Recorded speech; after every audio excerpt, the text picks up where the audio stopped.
The following is a special presentation of Tony Curry Radio.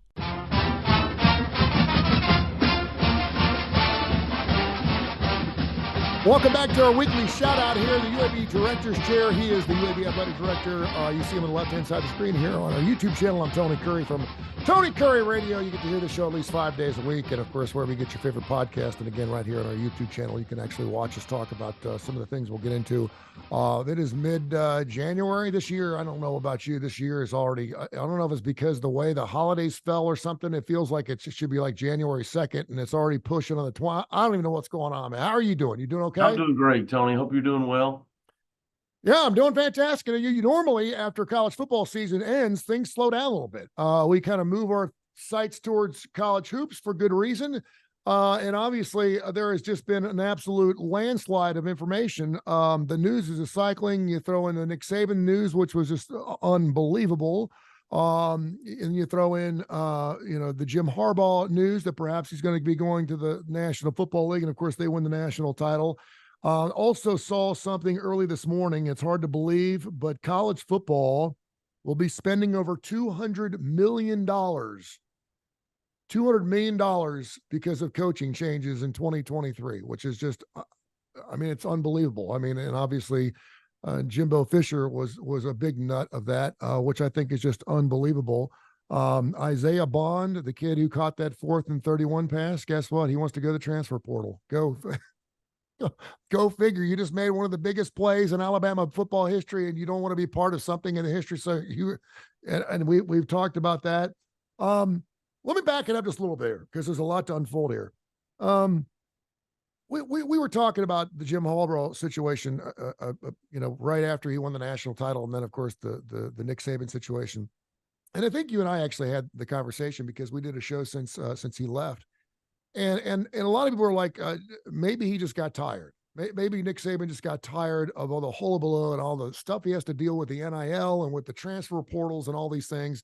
And I was surprised because he does not let distractions bother him, and he's always been a guy who is he transferred his power not only to his advocates and the people underneath him to handle a lot of his dirty business, but he normally says, okay, if this is the way it's going to be, fine, we'll figure something out, right? And so for him to give it up now at the age of 72 and it so suddenly happened, and I don't think it was sudden, was a little bit of surprise. And then when people are telling me that Jim Harbaugh could win a national title at Michigan, and then he right away starts looking at the National Football League, everyone could start making an argument. It's a lot easier to be a head coach in the National Football League. And we would have never said that maybe 10 or 15 years. You'd think as you go up the pecking order, it'd be certainly the way to go. But what does that say about college football? And is that kind of a black eye that your national championship coach could leave and go to the pros the following season? No, you're saying it wasn't that way. I disagree. It's always been easier in the NFL. And all I mean is, what's harder is you have people who, as coaches, basically have PhDs in football. Mm-hmm. So the X's and O's and the out scheming part is really hard because everybody is really smart and all the athletes are superior. So you're talking about, how much more superior are we than they? But everyone is superior in terms of talent and superior in terms of scheme and all that kind of thing. You got a lot of really smart people. What has always been easier is, as a coach, you don't recruit. If you're an NFL coach, you don't recruit. They have a whole department of people that scout. You might go watch a little film on somebody, but that's not really your job. Yeah. You have a general manager and a whole scouting department to go find and draft the talent. Depending on the structure of your organization, surely the head coach gets to weigh in on, hey, I really want to keep Curry. We think he's going to develop into a difference maker or not. But that's not their job. As they always say, you want to ask me to make the meal, at least let me buy the groceries. Mm-hmm. But in the NFL, they don't buy the groceries. And so there's no academics. They don't have to deal with academic eligibility. If you get in trouble, the NFL has a strict set of rules and policies in place that if you do a thing, they've already got a structure that you're fined by the league or fined by the organization. I mean, heck, if you're late to a meeting, you might have $1,000 fine because you were late to a meeting, and it's just what they do. They just dock your pay. There's no, they're not like making you run after practice or yelling at you. They just you get fined, period. Yeah. And so it's just football, and like the off season is an actual off season if you're a coach. So I don't want to say that it's easy from a game management standpoint. That part is probably harder, but the 12-month job is a ton easier, and they don't do nearly the appearances, the public appearances that the college guys do. I mean, our college coaches, Oh man. we're asking them to go over. Hey, we're going to take you, coach, over to the dorm, and we want you to meet. We're trying to rally up as many students who'll meet in the dorm lobby. And hey, we want you to go out on the campus screen here, or the quad, or whatever you got, and there's going to be some sort of group there, and we want you to talk to them. We're trying to drum up interest in the game. Those NFL guys don't do any of that. Yeah. So let me ask you this: what makes a college coach different than a pro coach? What makes now? I always thought that Jim Harbaugh, he's obviously, and Pete Carroll did this too. They coached at both levels and were successful somewhat at both levels. Certainly Jim Harbaugh more than Pete Carroll.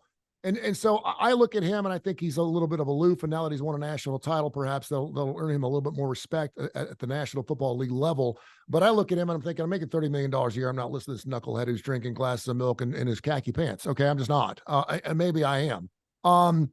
So I don't know how that's going to go over if he ends up going to the Chargers or goes by the National Football League. I just think he's kind of funny that way. But I can certainly see where that works in college, because you're talking about 18, 19, 20-year-olds. What is the biggest difference between a college coach now and a pro coach?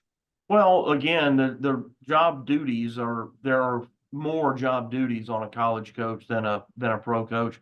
The pro coach, while there is still mentoring to be done to let's say at youngest, probably a 21-year-old would probably be the youngest player that they ever have. You got to be 3 years out of high school. So if you were a young high school guy, you probably never deal with anybody under the age of 21, and it's probably more like 22 or 23 and above. And so the college coaches are the ones taking them from probably a youngest 17 to oldest 23. There's just a lot of growing up to do. The college coach is dealing with them being away from the house for the first time ever. Having to manage themselves going to class for the first time ever, having to manage getting themselves up and out of bed and dressed and doing their own laundry for the first time ever. Just like every single thing you do in your life that's very normal to you and me. If you go back to when you were a freshman in college, where will I eat tonight? I don't know, man. You got to think of this yourself. Mom's not here to tell you, I made this, here you go. You got to make it yourself, or get yourself over to the cafeteria, or go to the grocery store and put a meal together, and then come home and cook the meal. Like, there's just things like that, life experience that college coaches and we in the athletic department help manage, that when they get to the NFL, we've hopefully taught them some of these life skills, not certainly all of them, but it's just a different set of issues. Now, what the NFL guys are dealing with, and I'm not sure the coaches have to do this much other than occasionally if a player asks them, but the NFL teams, the NFL itself and the teams may do financial literacy programs for these guys. But again, that's not on the coaches. That's on the organization choosing to do that, because they observe that these guys have gone from having little to no money to poof, all this wealth and people around them wanting to pull at them. And so, again, the Pittsburgh Steelers might do that, but the Arizona Cardinals might not. I don't think it's a requirement. It's just a matter of if each team chooses to do it, or if the NFL puts a program together. But your question was about the coaches. The coaches aren't the ones doing it. Yeah. I think both coaches, college and pro, have to inspire. They have to inspire people. And the older they get, probably one of the challenges is these guys make so much money. You as a coach are now trying to talk to a person who makes dramatically more money than you do, they as a player, than you as a coach. Not everybody, but some of them. And so there's an ego there that you got to deal with, and it's really hard. And I think what's hard for the players there is they can make a mistake thinking that they're irreplaceable. Right? And we can name some players who are exceptional players, but became really difficult to deal with, and then they can't find a team. You know, and you think, well, how's that possible? And it's because, you know, you and I might play the same position, and you're a 9.5 out of 10, and I'm a 8.5 out of 10. But if you're really difficult, they'd rather have me when I'm that guy that's like, Coach, I'll do whatever you can, you know, whatever you need, Coach. I'm happy. I'm here to help. You want me to field punts? Sure, Coach. You need me to snap the quarterback? Sure, Coach. Hey, you need me to carry that, you know, water across the field to help out the manager? Sure, Coach. Whatever I can do. Like if you like, you know, that's what we all want that. Like I want that here. You know, we all want people who are willing to do a little more than their job duties require, rather than my contract says I don't have to do that. I'm not doing that. You can't find me, or you can't. You know, like nobody wants to deal with that. Yeah. So can you talk a little bit, because you've been in the business of football for such a long period of time. Can you just tell me a little bit about what's going on with the running back of the National Football League? I just think it's a miraculous story. It is a position that seems like it's so important when you're winning football games. When you're running the football successfully, you're winning football games. You're just doing that. We saw that with the Tennessee Titans. We saw that with the LA Rams in the playoffs. And then when you're not running the football, you're not winning football games. So obviously that's a very important part of the National Football League. Yet they drop these guys like flies. I mean, Dalvin Cook. I mean, it's like you can go from like a 200-yard game one week, and the next week you're being cut, and obviously you're going to get picked back up again, and then you're going to have to work, and they're not making the money that anyone else is making. Can you just talk about what the running back means in the National Football League and why it flips so fast? Yeah, well, the NFL is about scoring, and so the reason the passing game is so prevalent is you know, you can just take up bigger chunks of yards faster than running the football. So as offenses have become more sophisticated, quarterbacks are better, more accurate passers, stronger arms. You can just do more and with a greater probability. You know, when the pass first became legal in the game, the forward pass, it was, you know, I'm exaggerating, but it was almost like Hail Mary. Let's see what happens. Maybe a Hail Mary, you know, like, and I don't mean literal, like throw it 50 yards. I'm just saying, like, it was so unrefined. It felt like, oh my gosh, this risk. They threw the ball in the air. Did you see that? In the air. He threw it to him in the air, and he had to catch it. Can you believe he caught it? You know, it was just remarkable when you could throw and catch and make a completion. Oh my gosh, we did that. What, forward pass? What do you call it? It's a forward pass. And so that was new and exciting and different. Over time, that's evolved in a way that the probability has increased significantly. Athletes spend more time being better at catching it, being better route runners, getting open, you know, all that stuff. And so your question though was about the running back, but it's how the running back position has been diminished until the moment, as you said, now we need to slow it down. We need to eat up the clock. Yeah. And so it's also a combination, which isn't talked as much about, is it's not just the running back, but the offensive line's ability to move people out of the way. You know, we got really good at pass setting because we're going to pass set and set back and pass set and defend the defensive end and the blitzing linebacker. I've specialized in that. Okay, yeah, but now can you turn into a bulldozer, and instead of setting back, can you get forward and road grade out of the way? I don't care who you got in the backfield. If you can't move the defense around, they're no good. Yeah.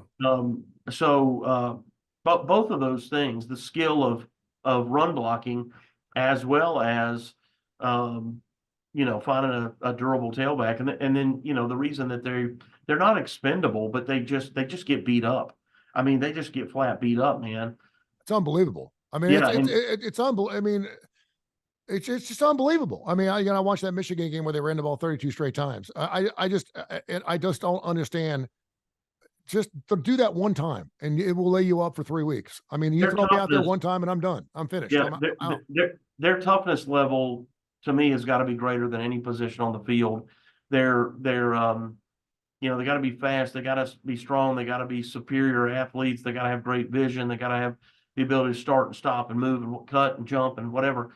And then at the same time, while I'm running straight at you, I may not see that defensive tackle hit me from the side or that other linebacker, or that's, I'm about to approach the safety and I think I'm going to take on the safety. I'm going to run through or try to run around, and then poof, you get hit by somebody you didn't even see. And that somebody might weigh 240 to 340 pounds, hit you at their full speed, which, by the way, is really, really fast, almost as fast as you, the tailback. I mean, the difference between 4.4 and 4.7, I mean, I don't know that you feel that difference. I know that if we race, there's a difference, but I'm not sure that on impact, there's a difference. They both hurt. Let me ask you this. You're a proud dad. You got yourself a son, and you can build him any way you want. A hybrid son, if you will. He's going to be, let's go 290. Let's go 6'5", 6'4", 6'5". And for the most part, relatively healthy.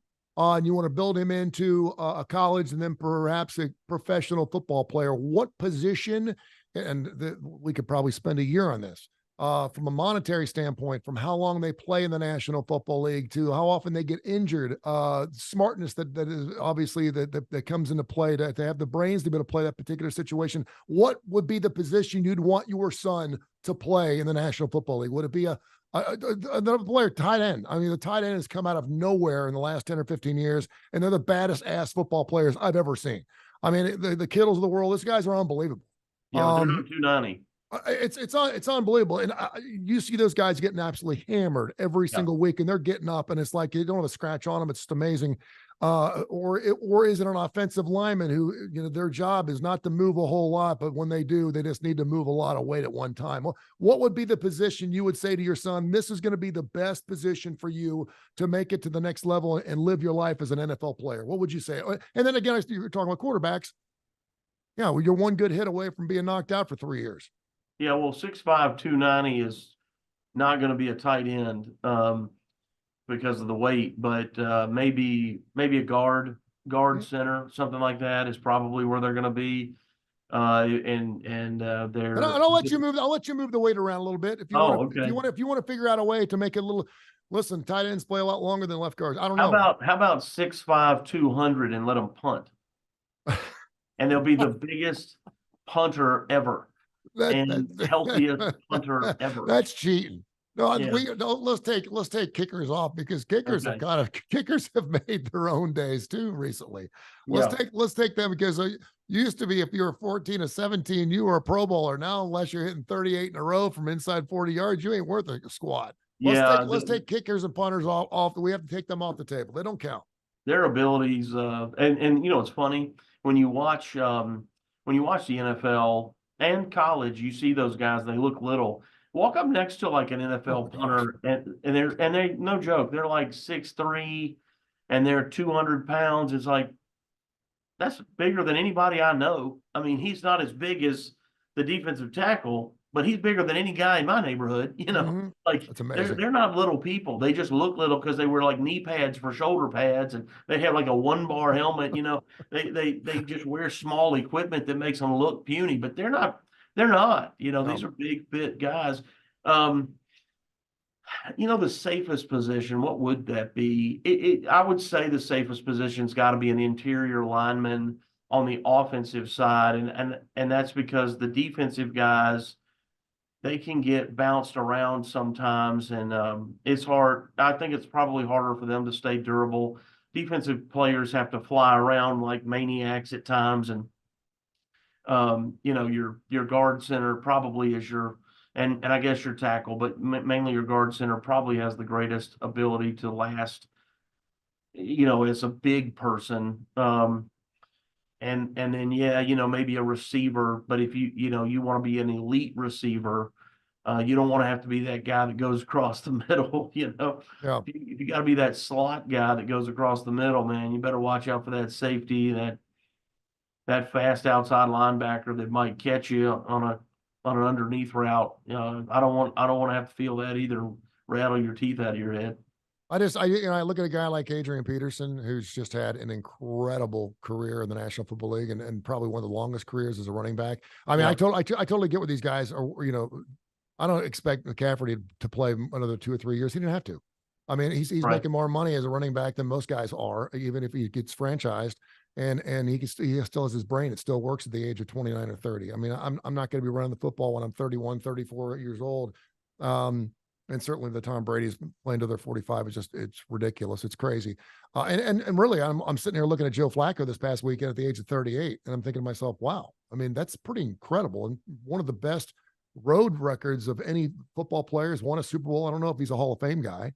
But the age of 38, the fact that he's still back there, it doesn't take much of a hit to knock a guy like that out. But I'm just wondering to myself, I wonder if there is some type of algorithmic or some type of analytical formula you could put in there and say, listen, I want to get 6 or 7 years out. I need to make X amount of dollars so I don't have to work another job after I get out. And what would be the position in the National Football League that would be? And whether it be the interior alignment or anything else, I mean, and you don't need to be on the front page of the newspaper. That'd probably be the position. Yeah, I mean, quarterbacks obviously make the most money. But it's just, again, depending on how you play the game. Like Lamar Jackson, for example, he runs the ball a lot. I worry, what is his long-term durability, just because he puts himself in even more risk than say a Peyton Manning, Tom Brady, traditional drop back guy. And and what's funny is Lamar is a drop back passer, and a great one and very accurate. But he puts himself in situations that like Brady didn't, because Brady chose not to run the ball or seldom ran the ball, as did Peyton. So they took fewer risks in some ways.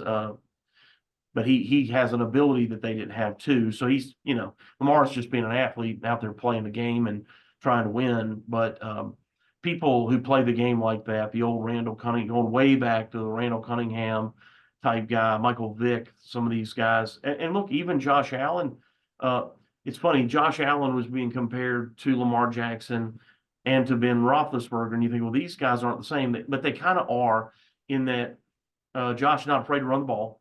Yeah, right. And he's not as elusive as Lamar. Lamar is faster and sort of side to side quicker and appears to be, in my opinion, a more creative runner.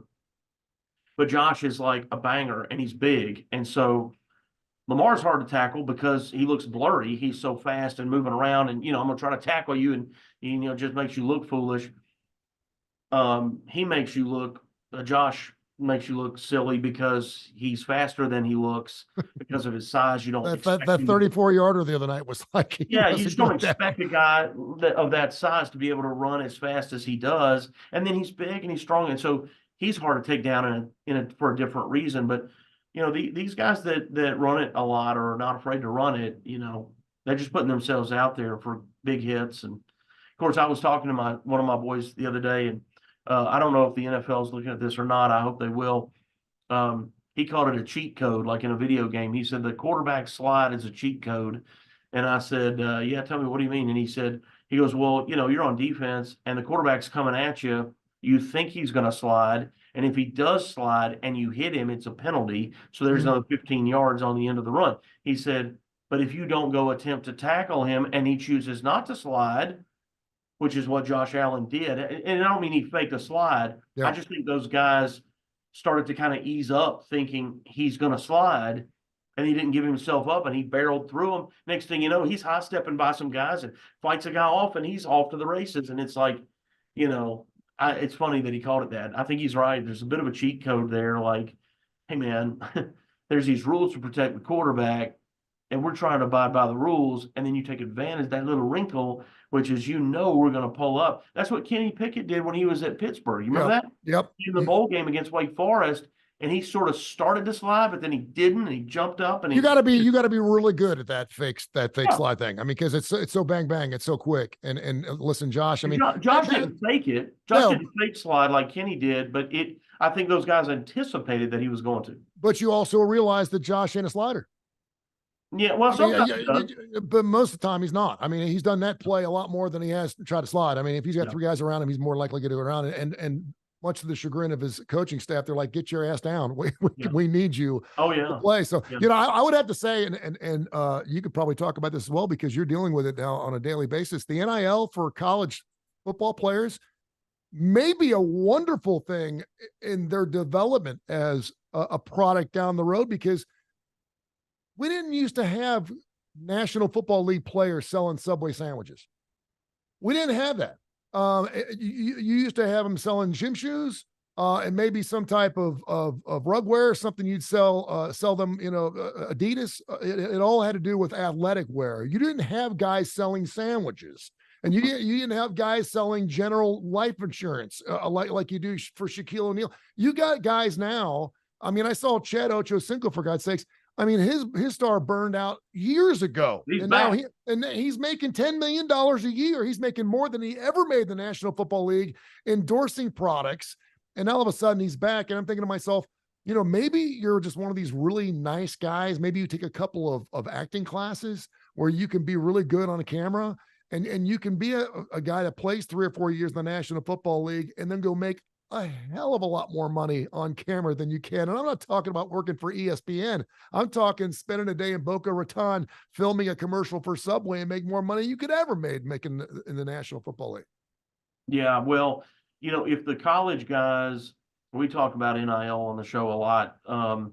If they ever actually do, remember, NIL is name, image, likeness. That is allowing a company to use your name, image, or likeness and pay you like an endorsement, like Mahomes and State Farm. That has nothing to do with the Chiefs. Yeah. Notice he might wear a red shirt. Oh yeah, by the way, that is also State Farm's logo color, which happens to be the same color as the Chiefs, but it doesn't say Chiefs on his shirt anywhere. Nope. He'll have a red T-shirt. He can have a red T-shirt that has his name on it. He can have a red T-shirt that has his number on it, but it's not a Chiefs jersey, because if it had the Chiefs on it, guess who would also be paid? The Chiefs.